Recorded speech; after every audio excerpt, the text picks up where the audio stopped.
But this is the place where I feel is where it's all going. This conscious experience is where the transformation is taking place for everything that is about us. We must somehow be in this place of receiving gratitude, not knowing. It's like a little child that reaches up its arms. Yes. In curiosity and trust. Yes. Exactly. Helpless. You realize that a child is helpless, but isn't about to apologize for it.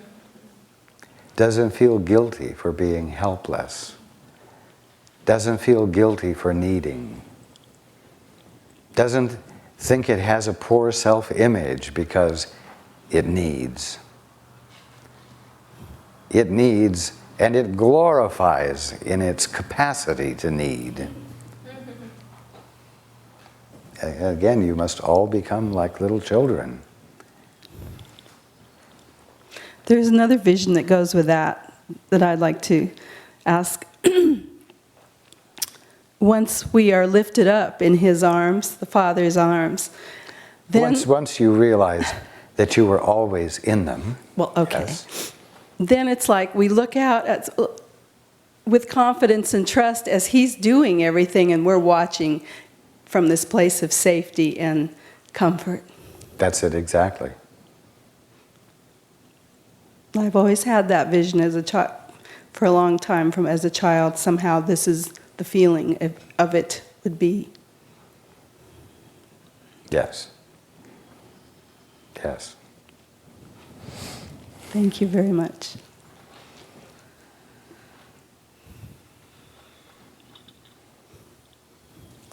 See, the problem with that image is that the one looking at it and contemplating it as though it's a potential for him says, but I'm not forever supposed to be the child. I'm supposed to grow up and be like my father. And I'm asking you, what if existence is a matter of forever being the child in the arms of the Father, seeing everything from the Father's vantage point, being present in everything that the Father is doing? And what if being present with the Father while the Father is doing it is the meaning of the word co-creation? What if co-creation doesn't mean the child growing up and becoming like the Father and being in equal partnership with the Father, but rather forever being present as a fully supported child, fully embraced child, who is forever present with the Father, as I said, observing everything the Father is being from the level of the Father, and in that way being partner to everything that is happening.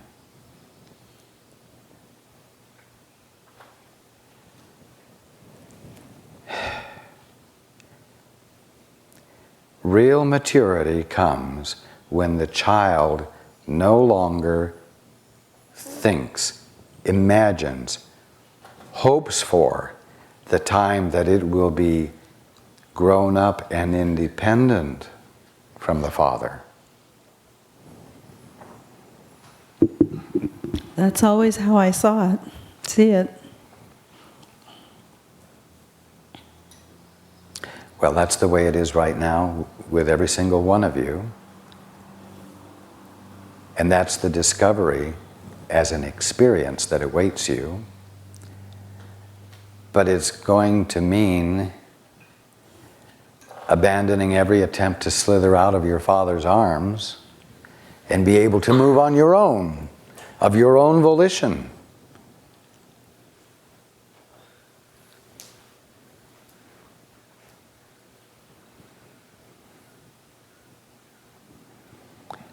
For the Father to be what He is being, it takes every single one of you.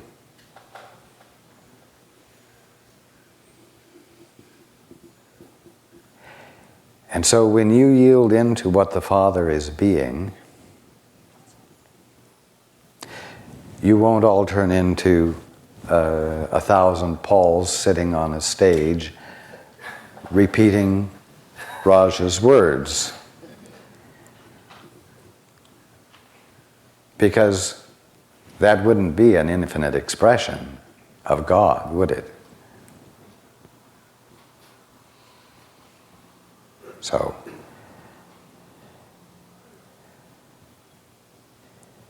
as we were saying yesterday, you are not manufactured men and women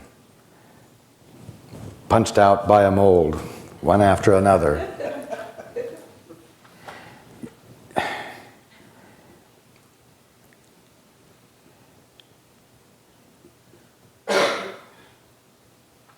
Infinite expression means infinite diversity, infinite variety,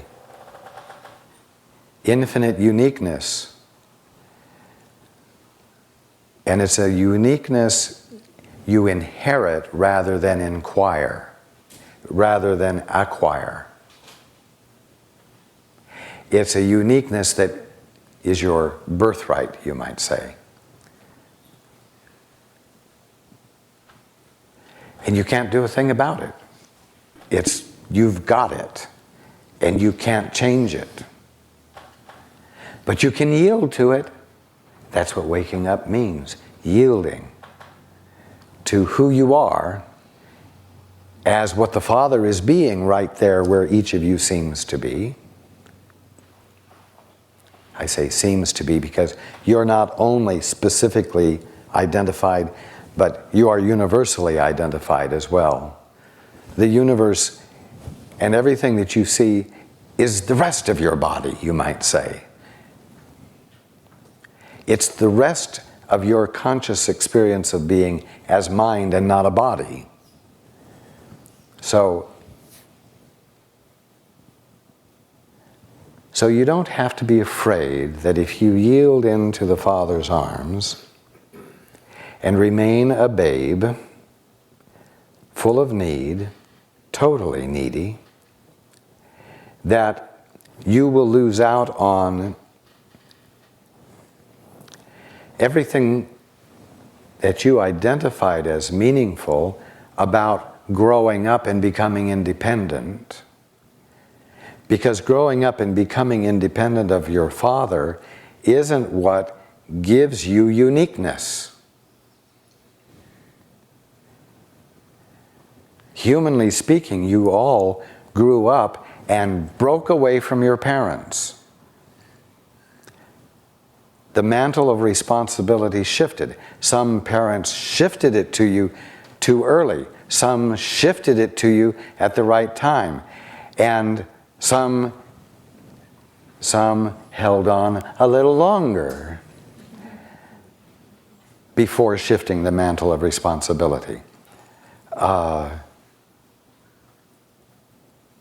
And while these parents were enacting their scenarios, their very same children, regardless of what their parents thought they were doing, grabbed their independence early, or grabbed it on time, or delayed grabbing it. You see what I'm saying? Some of you broke away. And in that way, you felt that you gained your ability to be yourself.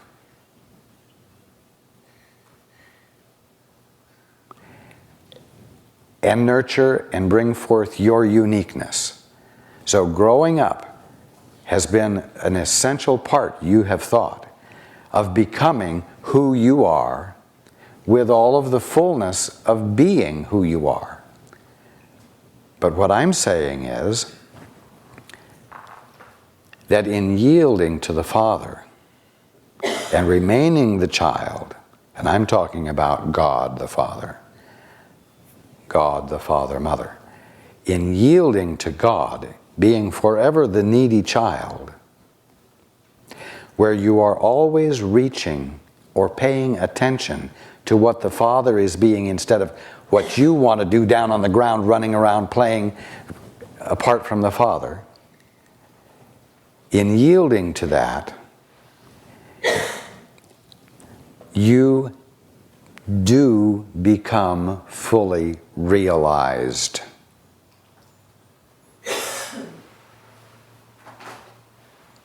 And all that you have been attempting to achieve, humanly speaking, you will find you have by birthright something that can never be taken away from you or altered, and therefore all of the fulfillment that you were looking for, you will find yourself experiencing without ever having the autonomy that you thought was essential to having it. That's joy. That's equilibrium. Equilibrium on the wave, not static, unmoving equilibrium. That is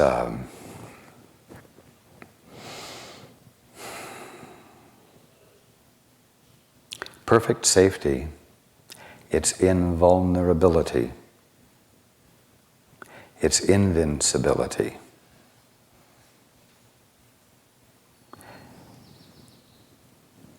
And what makes it the invulnerability invulnerable and the invincibility invincible is the fact that there is no opposite to it to be invincible from.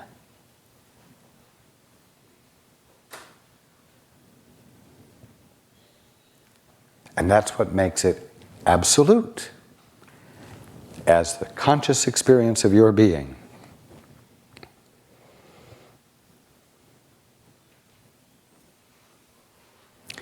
And the letting of yourself into that experience occurs by being willing to stand at the threshold of the unknown with curiosity and a prayer. Father, fill in the blanks. Father, illuminate to me what I don't see.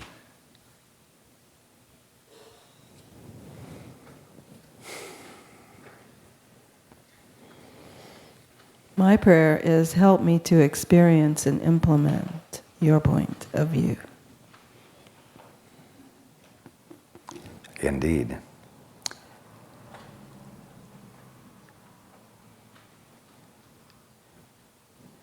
And be willing to let pure helplessness underlie that prayer. We will take a break.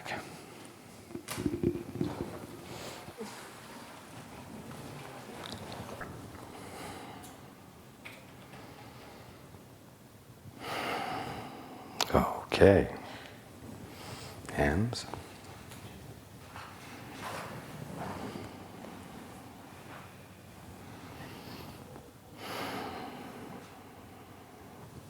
Right here. Hi, Raj. Good afternoon. I had to have some food before I felt I could ask you, because it's been so, the last couple questions I asked this year were very difficult to, it was difficult to hear your answers, but it may be different this time. Seeing as how you have a full stomach.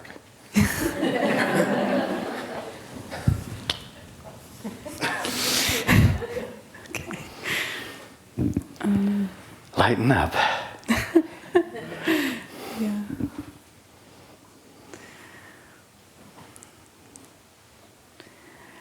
So I hope you'll... Be easy on you. No, go ahead. No. Your answers were very transformational. think I'm more involved in the last couple months. Yes. I confirm that Yeah. to you, yes. And I wanted to ask you about my love life. And, if you can show me where I'm still acting, out of ego. And What is your experience of your love life? it's very different and more loving. And I discover how pleasurable it is to love and to be intimate. And there are people to do that with. And Wonder of wonders. yeah. And do you have any comments? Enjoy it. Just, it's okay. I'm doing okay. Yes, you are. Okay. What I think is probably coming up to learn, and I don't expect that to be hard, but since I'm here, I could ask you about how it works that both people can be free. How there can be freedom and still love, freedom and love. I know this is stupid, Freedom but for if what? you can. Okay. To be oneself, to move in life as it feels right.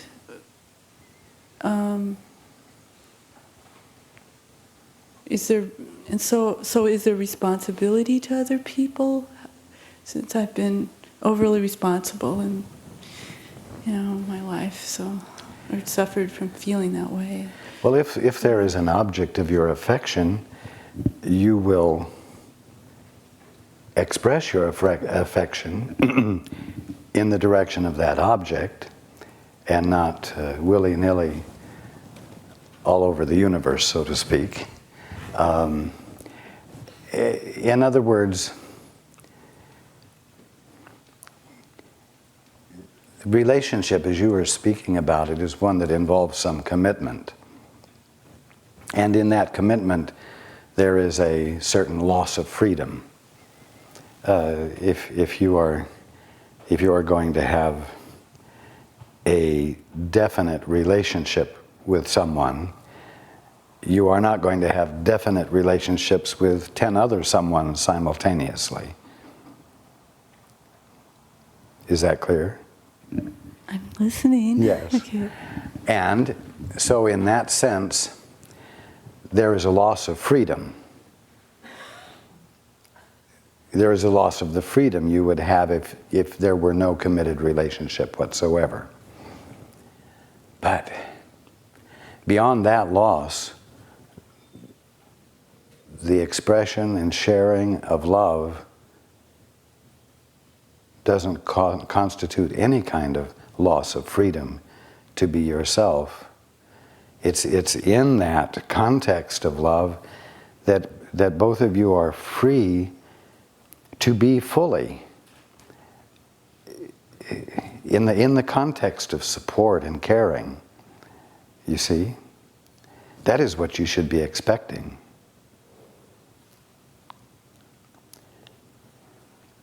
If a relationship is confining, if a relationship is controlling, love is not present.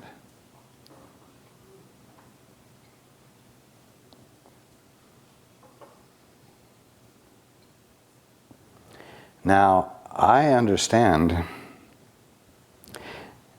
that, especially, I do not mean I understand by virtue of someone sharing it to me.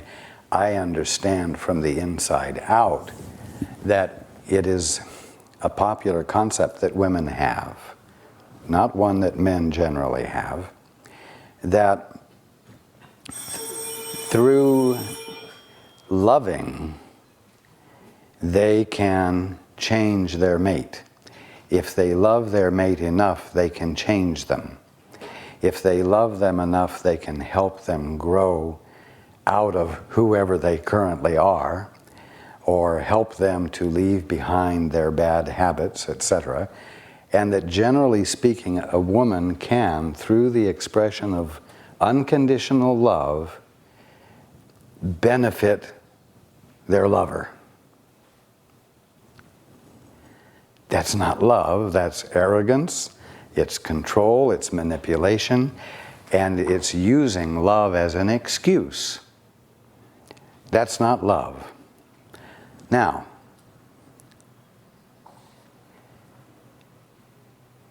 you don't need to be afraid to be in a loving relationship where both of you are expressing love, because if it's love, manipulation and control will not be dominating factors. And so you will find support, encouragement, and nurturing of your being the fullest you, the most fully expressed you that you could possibly be. And by the same token, that's what you'll be extending to your partner in the relationship. So do not anticipate loss of freedom as a result of a loving relationship. They are not compatible. The one doesn't go with the other. You said, how can you be free? And I'm saying, how can you not be free in a loving relationship?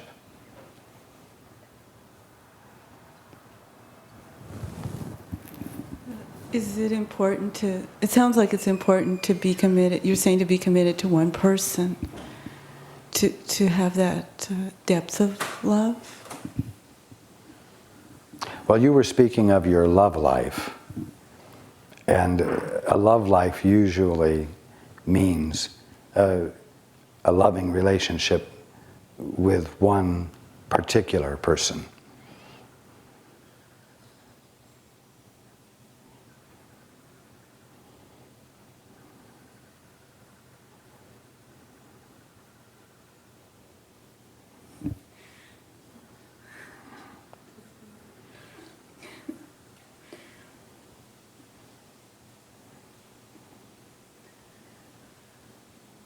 Yes. Well, okay, I was thinking,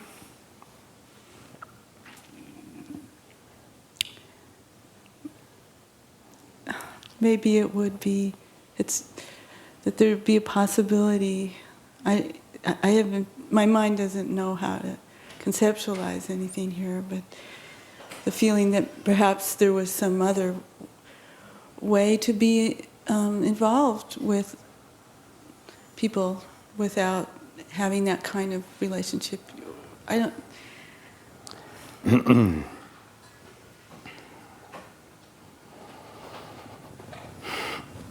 Excuse me.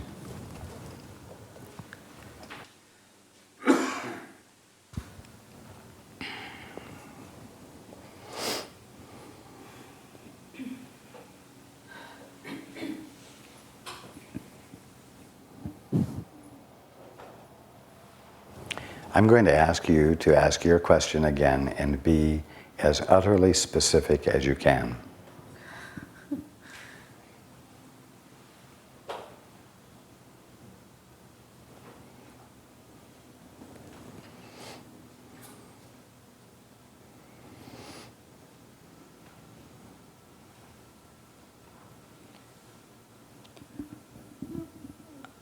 Well, I've been noticing that the joy of loving other people, and some of those people are people of the opposite sex, and that seems to have a potential for intimacy, particularly, and I feel grateful. There are a few people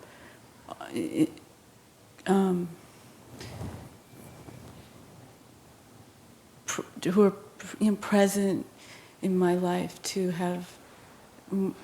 explore intimacy with and caring, So I'm wondering if this was more suited to me, to not try to have just one relationship with one person, which has always felt like a big failure, and that maybe it sort of kept me more in balance, able to be lighter, more loving, allow for more freedom in other people's movements and choices, and my own too. That's it.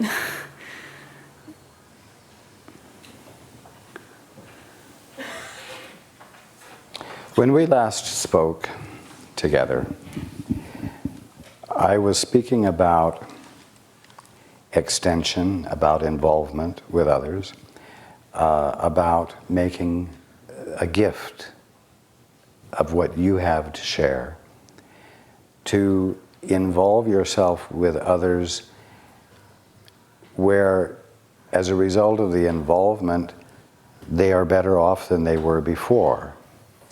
Whether that meant reading stories to children at the library, or whether it was some other sort of social involvement, not as I said then, socializing, but being socially involved with those who are in need, that you can make a gift to. That is love expressed as well. The point of it was that in making the gift, you become less private, less defended, and it becomes possible then for you to receive love as well. Now,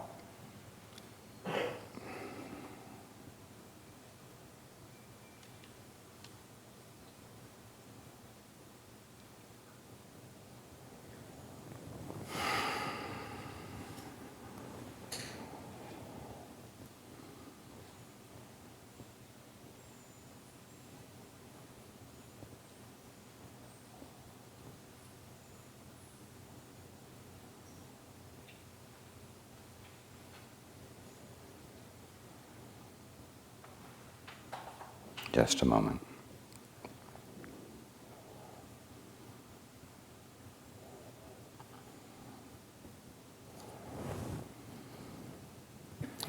Paul is quibbling with me.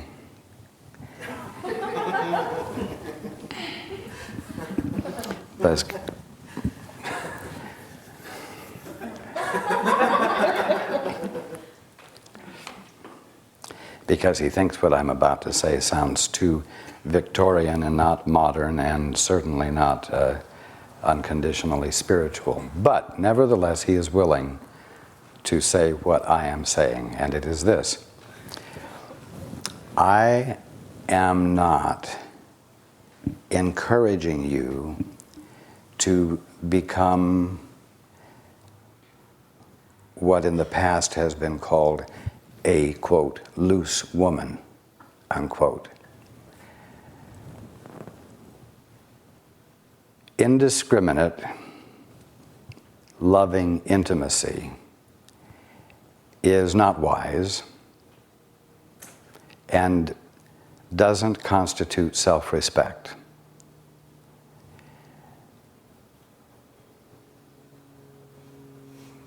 And so I do not want you to misunderstand what I have said to you before. When I spoke to you about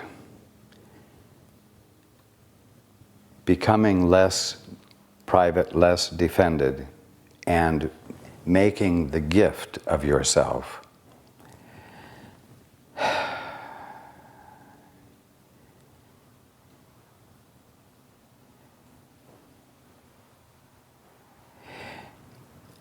it was to inspire in you an awareness that you, by your very presence,